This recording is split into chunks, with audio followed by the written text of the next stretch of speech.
बुद्ध के हजारों शिष्य थे। जब उनका कोई शिष्य बुद्धत्व को प्राप्त हो जाता तो बुद्ध उसे किसी एक दिशा में भेजकर वहां के लोगों को जागरूक करने और ज्ञान देने के लिए जाने की आज्ञा देते थे। एक दिन गौतम बुद्ध के पास उनका एक शिष्य आया जो बुद्ध के सानिध्य में 6 वर्षों से था और बुद्ध से कहा, तथागत, मुझे आपके पास रहते हुए 6 साल हो गए। मेरे बाद कितने शिष्य आए, उन्हें आपने इस बीच किसी एक दिशा में ज्ञान देने के लिए भेजा, लेकिन मुझे अभी तक नहीं भेजा। क्या मुझे अभी तक बुद्धत्व प्राप्त नहीं हुआ है? बुद्ध मुस्कुराए और बोले, यह तो तुम्हें खुद समझना होगा कि तुम्हें बुद्धत्व प्राप्त हुआ है या नहीं। शिष्य बोला, हे तथागत, आपने मुझे इन 6 सालों में जो भी उपदेश दिया, मुझे वो सब याद है। आपके द्वारा बताई गई एक एक बात मुझे याद है। आप मुझसे पूछ भी सकते हैं, मैं आपको हर उत्तर देने के लिए सक्षम हूं। आप मुझे एक मौका तो दे ताकि मैं किसी भी दिशा में जाकर लोगों को आपके ज्ञान के बारे में भी बता सकूं। बुद्ध ने कहा, ज्ञान की बातों को याद रखने से कुछ नहीं होता जब तक तुम स्वयं उसे अपने आचरण में ना लाओ। जब तक तुम किसी भी चीज को अपने आचरण में नहीं लाओगे, तब तक आप दूसरों को नहीं कह सकते कि वो उसे अपने आचरण में लेकर आए। शिष्य ने कहा, जो भी हो, कृपया आप मुझे एक मौका दें। आप मुझ पर भरोसा रखें। मैं सभी को अपने ज्ञान से प्रभावित कर सकता हूं। मैं लोगों को ऐसी बातें बता सकता हूं जिससे उनके जीवन में शांति आएगी और वो शांतिपूर्ण अपना जीवन जी सकेंगे। बुद्ध ने कहा, अभी तुम तैयार नहीं हो। जब तुम तैयार हो जाओगे तो मैं तुम्हें खुद सही मार्ग पर जाने के लिए कहूंगा। शिष्य ने कहा, क्या आपने मुझे इन 6 वर्षों में इतना भी ज्ञान नहीं दिया कि जिससे मैं लोगों को प्रभावित कर सकूं? बुद्ध ने कहा, ठीक है, तुम पूर्व दिशा की तरफ जाओ। वहां तुम्हें एक गांव मिलेगा। उस गांव से तुम भिक्षा मांग कर लाओ और वहां के लोगों को अपने ज्ञान से मदद करना। कल सुबह तुम वहां अकेले जाना और शाम को आकर मुझे बताना तुमने कैसे वहां के लोगों की मदद की। वह शिष्य ये सब सुनकर बेहद खुश हो गया और बुद्ध का आशीर्वाद लेकर चला गया और वह रात भर ज्ञान समेटता रहा और मन ही मन सोच रहा था कि मैं कल ऐसे ज्ञान की छाप छोड़ूंगा कि वहां के लोगों के साथ साथ बुद्ध भी मुझसे प्रभावित हो जाएंगे। सुबह उठकर वह बुद्ध को प्रणाम करने गया। उन्हें प्रणाम कर वह पूर्व की तरफ निकल गया। शाम को जब वह वापस आया तो बुद्ध ने देखा कि उस शिष्य के माथे पर चोट लगी है और खून बह रहा है। बुद्ध ने उसकी पट्टी की और पूछा, तुम्हें यह चोट कैसे लगी?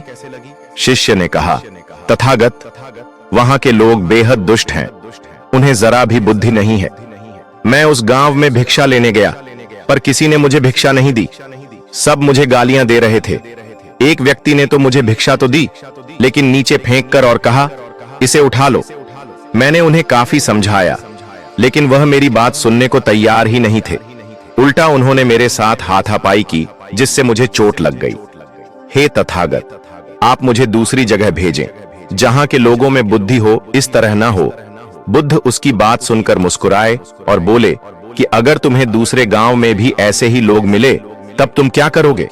शिष्य ने कहा, हे बुद्ध, मैं ऐसे लोगों को कोई ज्ञान नहीं दे सकता। वह लोग अज्ञानी हैं। उन्हें कौन समझाए? बुद्ध ने कहा, वह लोग अज्ञानी नहीं बल्कि ज्ञानी हैं।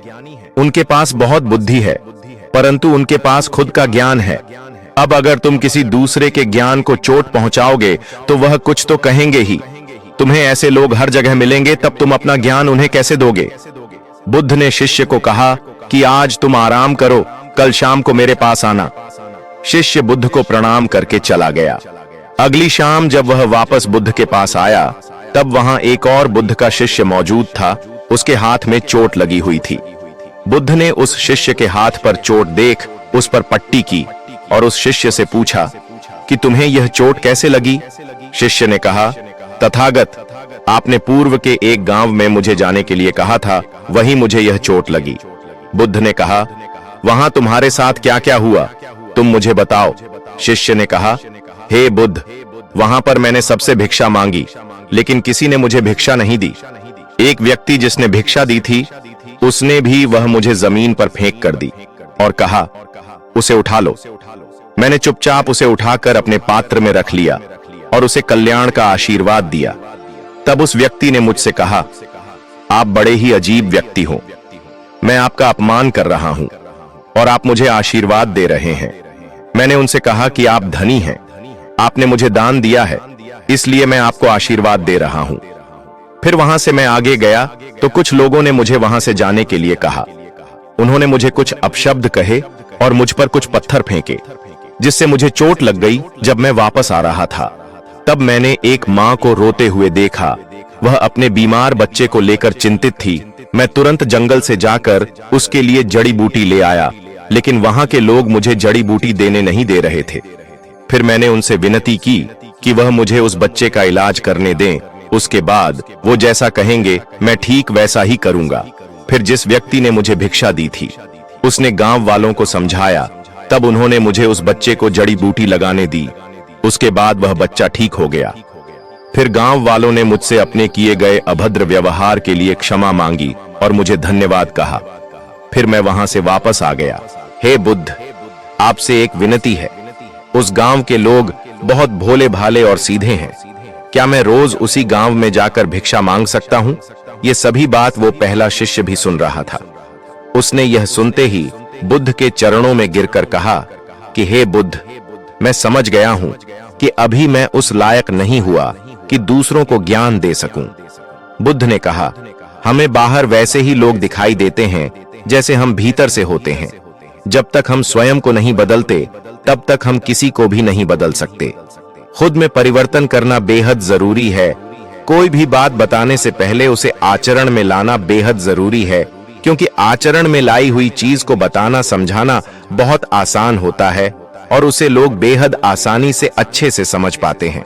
दोस्तों, हम सभी को ऐसा लगता है कि हमने जो कुछ भी सीखा है वह हमको दूसरों को सिखाना चाहिए, लेकिन हम जाने अनजाने में दूसरों को सिखाने के चक्कर में हम कभी-कभी गलत साबित हो जाते हैं। तो इसलिए दोस्तों, अगर आप किसी को भी कोई भी सुझाव देने के लिए जाते हैं, आप कोई भी चीज सिखाने के लिए जाते हैं, तो सबसे पहले आप उस कार्य को संपूर्ण रूप से और सही ढंग से अच्छे से सीख जाएं। और आपको जब यह पक्का प्रूफ मिल जाए कि अब मैं इस कार्य को संपूर्ण रूप से सीख चुका हूं, अब मैं दूसरों को सिखा सकता हूं, तभी आप दूसरों को सिखाने के लिए जाएं। अन्यथा आपके साथ दुर्व्यवहार हो सकता है और आपको क्षति भी पहुंच सकती है। दोस्तों, आपको यह कहानी कैसी लगी हमें बताएं। धन्यवाद।